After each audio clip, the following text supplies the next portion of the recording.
কোনো একটি ছক হতে যে ছকের মধ্যে পর্যায় দেওয়া থাকবে এবং শ্রেণী দেওয়া থাকবে, দ্যাট মিনস তার পর্যায় এবং গ্রুপ দেওয়া থাকবে এবং সেই টেবিলের বা সেই ছক হতে যে সাংকেতিক মূলফর্ম সমূহ দেওয়া থাকবে, যেমন এখানে হচ্ছে এক নাম্বার ছকের মধ্যে এক্স ওয়াই জেড এবং ডাব্লিউ মূল দেওয়া আছে, আর দ্বিতীয় টেবিলের মধ্যে এ বি সি ডি এবং ই 5টি মূল দেওয়া আছে।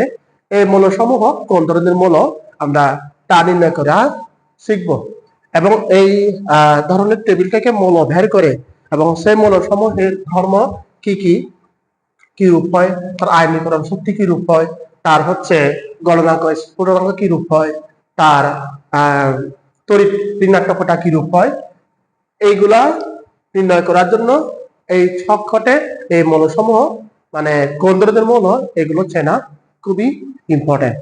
সো প্রথমত আমরা দেখি এক নম্বর ছকের মধ্যে যে সমস্ত মৌলসমূহ বিদ্যমান সেগুলো নির্ণয় করি আমরা। প্রথমত এখানে এক্স দেখো, তাহলে এক্স যে মৌলটি, এই মৌলটি হচ্ছে কি 14 নাম্বার গ্রুপ, 14 নাম্বার গ্রুপ এবং 2 নাম্বার পর্যায়ে অবস্থান করে। সো এই ক্ষেত্রে এগুলো ব্যাখ্যা করার আগে আমাদের আরেকটা বিষয় খেয়াল রাখতে হবে। আমরা যখন ইলেকট্রন বিন্যাস করি, ইলেকট্রন বিন্যাসের সময় দেখবা এস অরবিটালের মধ্যে ম্যাক্সিমাম 2টি ইলেকট্রন থাকতে পারে। আমি এখানে লিখে রাখতেছি। আর যদি পি অরবিটাল হয়, পি অরবিটালের মধ্যে ম্যাক্সিমাম 2টি ইলেকট্রন, তারপর ডি অরবিটালের মধ্যে 10টি ইলেকট্রন থাকতে পারে ম্যাক্সিমাম, আর এফ অরবিটালের মধ্যে 14টি ইলেকট্রন থাকতে পারে।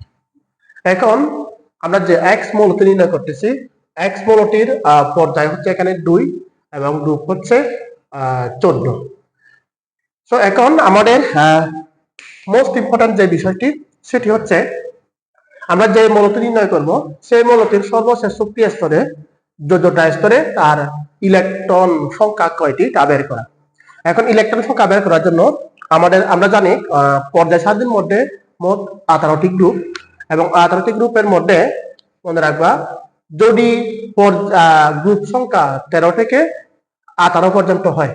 আমি কি বললাম, যদি গ্রুপ 13 থেকে কত পর্যন্ত 18 পর্যন্ত হয়, সেক্ষেত্রে এই গ্রুপ সংখ্যা থেকে আমরা 10 বিয়োগ করলে যেটা পাবো সেটি হচ্ছে মূলত তার সর্বশেষ শক্তি স্তরের মধ্যে ইলেকট্রন সংখ্যা বা সর্বশেষ যোজ্যতা স্তরে তার ইলেকট্রন সংখ্যা।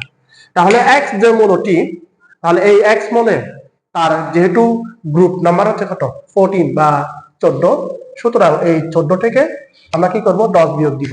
10 বিয়োগ করলে যে ফলাফলটা পাবো সেটি হচ্ছে তার সর্বশেষ শক্তি স্তরে বা যোজ্যতা স্তরে ইলেকট্রন সংখ্যা। তাহলে আমরা কি লিখতে পারি, তার ইলেকট্রন সংখ্যা, এর যোজ্যতা স্তরে ইলেকট্রন সংখ্যা, তার সর্বশেষ যোজ্যতা স্তরে ইলেকট্রন সংখ্যা হবে কত, 14 থেকে কত বিয়োগ 10 বিয়োগ দিব। তাহলে যদি 10 বিয়োগ দেওয়া হয় তাহলে কয়টি ইলেকট্রন, তাহলে 4টি ইলেকট্রন এবং তার পর্যায় হচ্ছে কত, তার পর্যায় হচ্ছে 2। আর যদি দ্বিতীয় পর্যায় হয়, দ্বিতীয় পর্যায়ের ক্ষেত্রে আমরা জানি কি কি সম্ভব, ম্যাক্সিমাম 2s সম্ভব, তারপর হচ্ছে কি 2p সম্ভব, 2d তো সম্ভব না। তাহলে আবার হচ্ছে কি যদি তৃতীয় শক্তি স্তর হয় তখন কি কি সম্ভব, 3s সম্ভব, তারপর 3p 3d সম্ভব। আর যদি চতুর্থ শক্তি স্তর হয় তখন কি 4s, তারপর 4p, তারপর হচ্ছে 4d এবং 4f, এই সকল অরবিটাল সমূহ সম্ভব। যদি তৃতীয় শক্তি স্তর হয় বা তৃতীয় পর্যায় হয়, তৃতীয় পর্যায় হলে 3s 3p 3d, আর যদি চতুর্থ পর্যায় হয় সেক্ষেত্রে 4s 4p 4d 4f, আর দ্বিতীয় পর্যায় হলে 2s এবং 2p সম্ভব। তাহলে সর্বশেষ শক্তি স্তরে যেহেতু 2s 2p সম্ভব, এখানে s এবং p অরবিটালের মধ্যে কটি ইলেকট্রন থাকবে, এখানে প্রথমে এই যে প্রথমে 2s এর মধ্যে 2টি ইলেকট্রন, তারপর p এর মধ্যে বাকি যে ইলেকট্রন গুলো থাকবে সেগুলো p অরবিটালের মধ্যে প্রবেশ করবে। তাহলে এই 4টি ইলেকট্রন 2s এবং 2p এর মধ্যে থাকবে। তাহলে আমরা কি লিখতে পারি, x এর যে ইলেকট্রন বিন্যাস আমরা এভাবে লিখতে পারি, কত 2s দিলাম প্রথমে, তারপর হচ্ছে কি 2p, এবং 2s এবং 2p এর মধ্যে এই 4টি ইলেকট্রন কি করতে হবে, তাকে বন্ধন করতে হবে। তাহলে প্রথমত 2টি ইলেকট্রন এখানে যাবে 2s2, আবার অবশিষ্ট রয়েছে কয়টি? দুটি ইলেকট্রন। বাকি দুটি ইলেকট্রন এখানে বসিয়ে দিব। তারপর 2s এর আগে যে অরবিটাল সমূহ ছিল এগুলো আমরা এখানে ফিল আপ করে দিই। কত? 1s2। এবার এই ইলেকট্রন বিন্যাসের মধ্যে মোট ইলেকট্রন সংখ্যা আমরা কাউন্ট করব। এখানে 2, এখানে 2, এখানে 2, ইন টোটাল 6টি। তাহলে যদি 6 হয় তাহলে কার? এটা হচ্ছে কার্বনের ইলেকট্রন বিন্যাস, যা কার্বনের কি বিন্যাস? ইলেকট্রন বিন্যাস, কার্বনের ইলেকট্রন বিন্যাস। সুতরাং x মোলটি কি হবে? একটি কার্বন যার ইলেকট্রন সংখ্যা হচ্ছে কত? 6। এরপর আমরা বের করব হচ্ছে কি y। আমরা x মোলটি বের করে ফেললাম। নেক্সট ওয়ান y মোলটি দেখো, y মোল নির্ণয়। তাহলে y এর ক্ষেত্রে তার সর্বশেষ শক্তিশালী ইলেকট্রন সংখ্যা কি হবে? তার গ্রুপ সংখ্যা থেকে মোট 10 বাদ দিতে হবে। তাহলে আমরা লিখব তার সর্বশেষ শক্তিশালী ইলেকট্রন সংখ্যা হচ্ছে কত? 14 থেকে 10 বাদ দিব, 4 থাকবে। আর এখানে কি তার তৃতীয় পর্যায়, যদি তৃতীয় পর্যায় হয়, তৃতীয় পর্যায় হলে কি 3s 3p এবং 3d সম্ভব। তাহলে আমরা কি লিখবো? তার ইলেকট্রন বিন্যাস x তো না, এখানে y এর ইলেকট্রন বিন্যাস হবে। আমি যেহেতু এখানে হচ্ছে কি তৃতীয় পর্যায়ের ক্ষেত্রে হচ্ছে 3s 3p এবং 3d সম্ভব, আমি এখানে লিখবো হচ্ছে 3s, তারপরে 3p, তারপর হচ্ছে কি 3d। আর এই 3s 3p এবং 3d এর মধ্যে 4টি ইলেকট্রন কি করতে হবে? বন্টন করে দিতে হবে। সো এখানে যেহেতু 4টি ইলেকট্রন, প্রথম 2টি ইলেকট্রন 2s এ যাবে, পরবর্তী 2টি ইলেকট্রন 2p তে যাবে, আর d এর মধ্যে কি 0, এখানে কোনো ইলেকট্রন নাই। তাহলে 3s এর আগে যে অরবিটাল সমূহ ছিল প্রথম শক্তি স্তর এবং দ্বিতীয় শক্তি স্তরে, আমরা এগুলো ফিল আপ করে দিব এখানে। 1s2 2s2 2p6। এবার কাউন্ট করো মোট ইলেকট্রন সংখ্যা। এখানে 4টি, এখানে 6, 10 আর 4 হচ্ছে 14 কার? যা সিলিকন এর ইলেকট্রন বিন্যাস, 14 হচ্ছে সিলিকন। সুতরাং y মোলটি হবে হচ্ছে একটি কি সিলিকন। y মোলটি একটি সিলিকন। আমি এখানে ব্র্যাকেটের মধ্যে 14 লিখে দিলাম। তাহলে z মোলটি বের করা শেষ। সরি, z তো না, আমরা y বের করেছিলাম, এখন হচ্ছে z বের করব।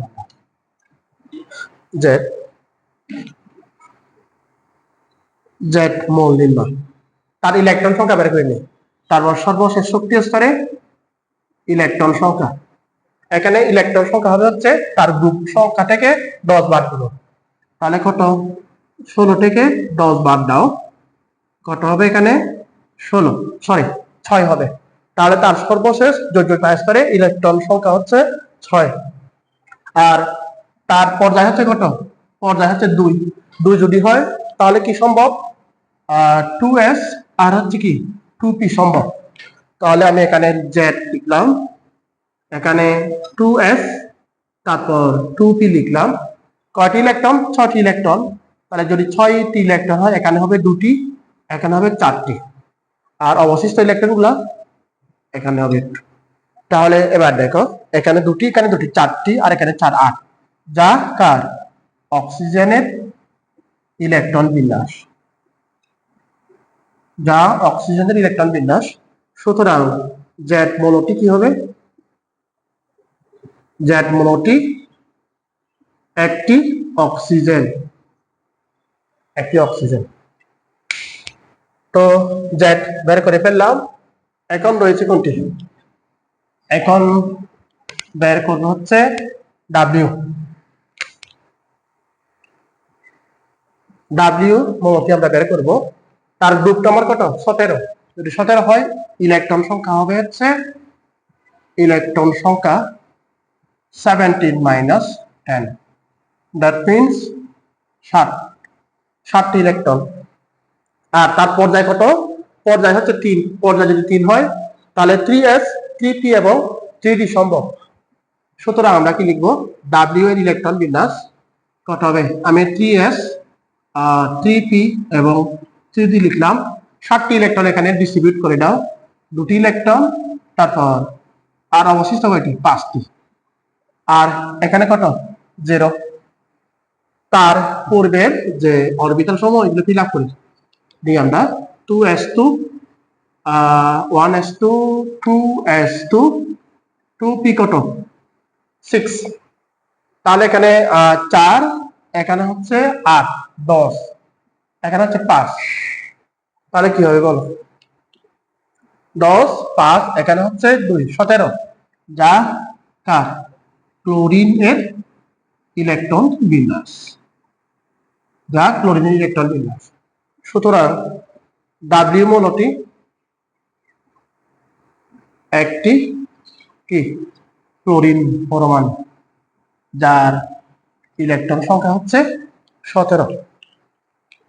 তাহলে 1 নাম্বার যে টেবলটি, এই টেবলের যে সাংকেতিক মৌলসমূহ এখানে দেওয়া ছিল x y z এবং w, সেগুলো বের করলাম। এখন দ্বিতীয় যে টেবলটি, এই দ্বিতীয় টেবলের ক্ষেত্রে যে মৌলসমূহ এখানে দেওয়া আছে, দেখো 2 নাম্বার গ্রুপ, 3 নাম্বার গ্রুপ এবং হচ্ছে 12 নাম্বার গ্রুপের মধ্যে কোন গ্রুপ 13 থেকে বড় না, 12 পর্যন্ত আছে। আমি বলছিলাম যদি গ্রুপ সংখ্যা 13 থেকে 18 হয়, সেক্ষেত্রে তাদের গ্রুপ নাম্বার থেকে কত? 10 বাদ দিতে হবে। 10 বাদ দেওয়ার পর হচ্ছে আমরা যত পাবো সেটি হচ্ছে তার সর্বশেষ শক্তির বা যতটা স্তরের ইলেকট্রন সংখ্যা। আর এখানে যেহেতু হচ্ছে গ্রুপ সংখ্যা বা গ্রুপ নাম্বার 13 থেকে ছোট, সুতরাং এখানে গ্রুপ নাম্বার যাই তা হচ্ছে তার সর্বশেষ শক্তি স্তরে কি সংখ্যা? ইলেকট্রন সংখ্যা। তাহলে প্রথমত আমরা 2 নাম্বার ছকের মধ্যে A B C D এবং E 5টি মৌল রয়েছে। প্রথমত আমরা A মৌলটি বের করব। A তার যেটুকু গ্রুপ নাম্বার কত? 2, সর্বশেষ শক্তি স্তরে ইলেকট্রন সংখ্যা, সর্বশেষ শক্তি স্তরে ইলেকট্রন সংখ্যা হচ্ছে কত? 2। আর তার পর্যায় কত? এখানে 3। পর্যায় যদি 3 হয় তাহলে কি সম্ভব? 3s 3p এবং 3d। তাহলে ইলেকট্রন বিন্যাস, এর ইলেকট্রন বিন্যাস কি হবে? 3s2 3p0 3p0, তারপর কি 3d, এটাও 0 হবে। তার আগে কি ছিল? 1s2 2s2 2p কত? 6। তো এবার এখানে p অরবিটাল d অরবিটাল উভয়টি খালি।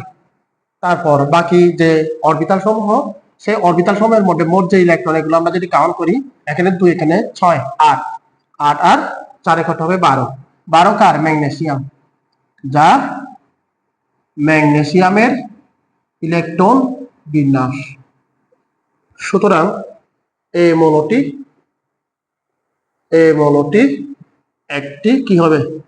ম্যাগনেসিয়াম হবে। এই মৌলটি একটি ম্যাগনেসিয়াম, যার ইলেকট্রন সংখ্যা হচ্ছে কত? 12। এখন বি মৌলটি যদি আমরা বের করি, তার সর্বশেষ শক্তি স্তরে ইলেকট্রন সংখ্যা একই হবে কত? তার সর্বশেষ শক্তি স্তরে ইলেকট্রন সংখ্যা হচ্ছে 2। আর 2 যদি হয় কি সম্ভব? 4s সম্ভব, আর হচ্ছে কি 4p সম্ভব, 4d সম্ভব, আর হচ্ছে কি 4f সম্ভব। তাহলে এবার দেখো তার ইলেকট্রন বিন্যাস কি হবে? সরি, ইলেকট্রন বিন্যাস, হ্যাঁ, বি এর ইলেকট্রন বিন্যাস কি হবে? আমি এখানে 4 দেখে নিলাম, 1s2 2s2 2p6 3s2 3p6, এরপর 3d 4s2। এবং বলা হচ্ছে কি তার সর্বশেষ, যেহেতু এখানে পর্যায় হচ্ছে 4 হলে কি হবে?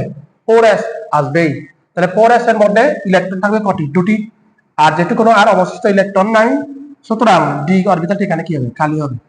সুতরাং এক্ষেত্রে একটু আমরা যদি কাউন্ট করি, এই পর্যন্ত কয়টি? এই পর্যন্ত হচ্ছে 10 18 20, যা কি?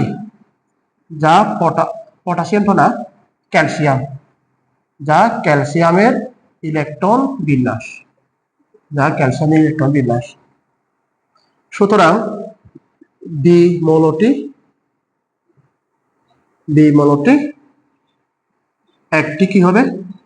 ক্যালসিয়াম, যার ইলেকট্রন সংখ্যা হচ্ছে 20।